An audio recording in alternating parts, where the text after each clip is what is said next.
अध्याय 9 राजविद्या राजगुरु योग। यो अध्याय 9 में हमले प्रभावसहित ज्ञान को विषय, जगत उत्पत्ति को विषय, भगवान को तिरस्कार गर्ने असुरी प्रकृति हुनेलाई निंदा र दैवी प्रकृति भएकालाई भगवत भजन को प्रकार, सर्वात्मा रूपबाट प्रभावसहित भगवान का स्वरूप को वर्णन, सकाम र निष्काम उपासना को फल बारे, निष्काम भगवत भक्ति बारे यी सबै कुराको पाठ हामी अध्याय 9 राजविद्या राजगुरु योगमा गर्नेछौँ। श्री भगवान आज्ञा गर्नुहुन्छ, तिमी दोष दृष्ट रहित भक्तका निमित्त यो परम गोपनीय विज्ञान सहित ज्ञानलाई पुनः म राम्रोसँग भन्दछु, जुन कुरा जानेर तिमी दुःख रूप संसारबाट मुक्त हुनेछौ। यो विज्ञान सहितको ज्ञान सबै विद्याहरूको राजा, सबै गोपनीयहरूको राजा, अति पवित्र, अति उत्तम, प्रत्यक्ष फलको धर्मयुक्त साधन गर्न बडो सुगम र अविनाशी छ। हे परन्तप, यो उपयुक्त धर्ममा श्रद्धा रहित पुरुषले मलाई प्राप्त गर्न सक्दैन र ती मृत्यु रूप संसार चक्रमा भ्रमण गर्दै रहन्छन्। म निराकार परमात्माबाट यो सबै जगत जलबाट बरफ जस्तै परिपूर्ण छ र सबै प्राणी मेरै अन्तर्गत संकल्पका आधारमा रहेका छन्, तर म वास्तवमा उनमा रहेको छैन। ती सबै प्राणीहरू ममा रहेका छैनन्, तर मेरी ईश्वरीय योग शक्तिलाई हेर, के भूतहरूलाई धारणा पोषण गर्ने र भूतहरूलाई उत्पन्न गर्ने पनि मेरो आत्मा वास्तवमा ती भूतहरूमा स्थित छैन। जसरी आकाशबाट उत्पन्न भएको सबैतिर डुल्ने महान वायु सधैँ आकाशमा नै रहन्छ, त्यस्तै नै मेरो संकल्पबाट उत्पन्न भएको हुँदा सम्पूर्ण भूतगण ममा नै स्थित छन्। यस्तो जान। हे अर्जुन, कल्पहरूको अन्त्यमा सबै भूतहरू मेरै प्रकृतिमा मिल्दछन् र कल्पहरूको आदिमा फेरि तिनलाई म रचना गर्दछु। आफ्नी प्रकृतिलाई लिएर स्वभावको बलबाट परतन्त्र भएका यी सम्पूर्ण भूत समुदायलाई म बार बार कर्म अनुसार रचना गर्दछु। हे अर्जुन, ती कर्महरूमा आसक्ति रहित र उदासीको जस्तै रहेको म परमात्मालाई ती कर्महरूको बन्धन कदापि लाग्दैन, अर्थात् ती कर्म बन्धनबाट म बाधिन्न। हे अर्जुन, मेरै अधीनमा मेरी प्रकृतिले चराचर सहित सम्पूर्ण जगतको सृष्टि गर्दछ र यसै कारणले नै यो संसार चक्र घुमिरहेको छ। मेरो परम भावलाई नजान्ने अज्ञानी मानिसका रूपमा रहेको म सम्पूर्ण प्राणी महान ईश्वरलाई तुच्छ ठान्दछन्, अर्थात् आफ्नी योग मायाबाट संसारको उद्धार निम्ति मनुष्य रूप अवतार लिने म परमेश्वरलाई साधारण मानिस ठान्दछन्। तिनीहरू व्यर्थ आशा, व्यर्थ कर्म र व्यर्थ ज्ञान राख्ने विक्षेप्ती चित्तका अज्ञानी राक्षसी, असुरी र मोहिनी प्रकृतिलाई धारण गरिरहन्छन्। तर हे कुन्तीपुत्र, दैवी प्रवृत्तिका आसक्ति महात्माजन मलाई सबै प्राणीहरूको सनातन कारण र नाशरहित अक्षर स्वरूप जानेर अनन्य मनले युक्त भएर निरन्तर भज्दछन्। तर ती दृढ निश्चयवाला भक्तहरू निरन्तर मेरो नाम र गुणको कीर्तन गर्दै मलाई प्राप्त गर्ने प्रयत्न गर्दछन् तथा ध्यानमग्न भएर अनन्य भक्तिले मेरो उपासना गर्दछन्। अर्का थरी ज्ञानयोगीहरू म निर्गुण निराकार ब्रह्मको ज्ञानद्वारा अभिन्न भावले पूजा गर्दै पनि मेरो उपासना गर्दछन्। तर फेरि अर्को थरी मनुष्यहरू पनि धेरै प्रकारबाट स्थित म विराट स्वरूप परमेश्वरको पृथक भावनाबाट उपासना गर्दछन्।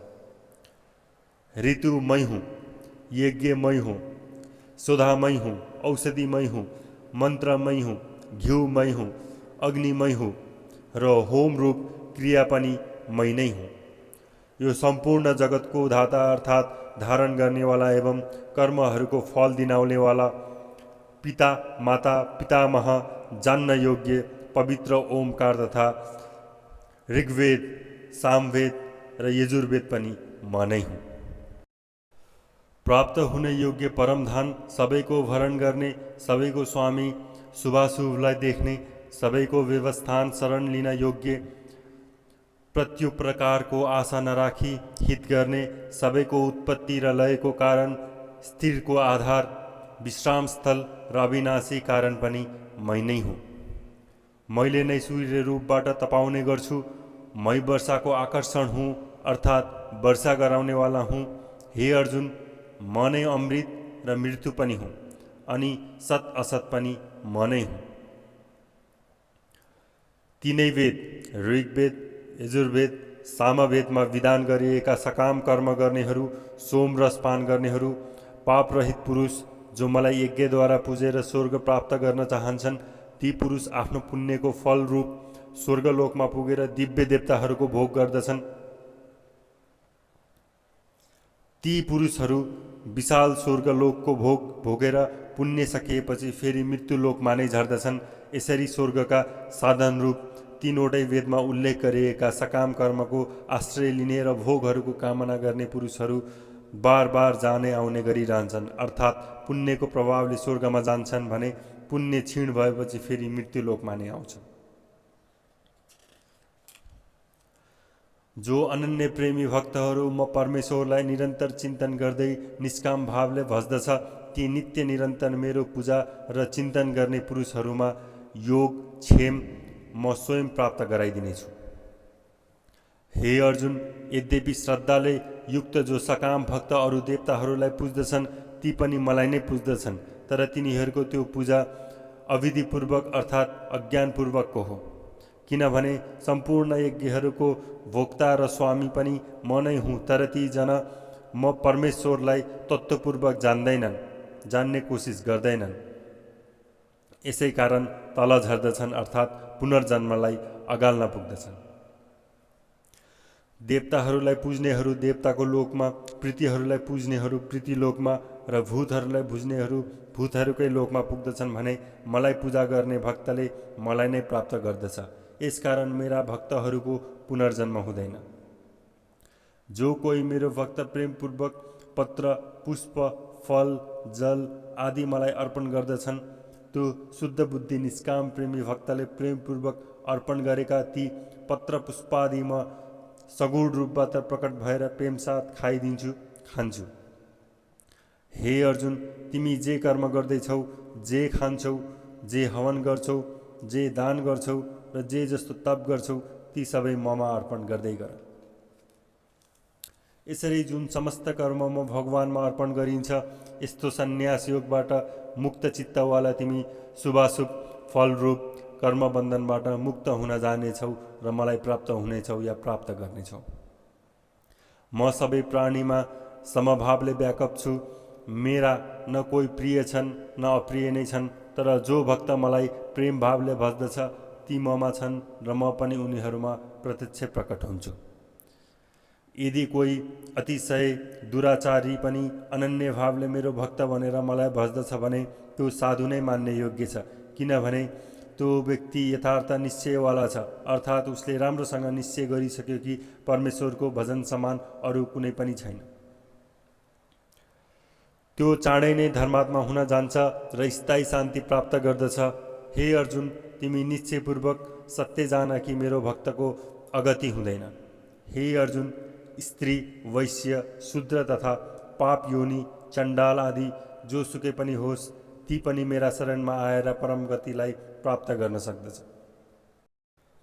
फेरि यसमा त भन्नु नै के पर्यो र, जो पुण्यशील ब्राह्मण तथा राजर्षि भक्तजनहरू मेरो शरणमा परेर नै परम गति प्राप्त गर्दछन्।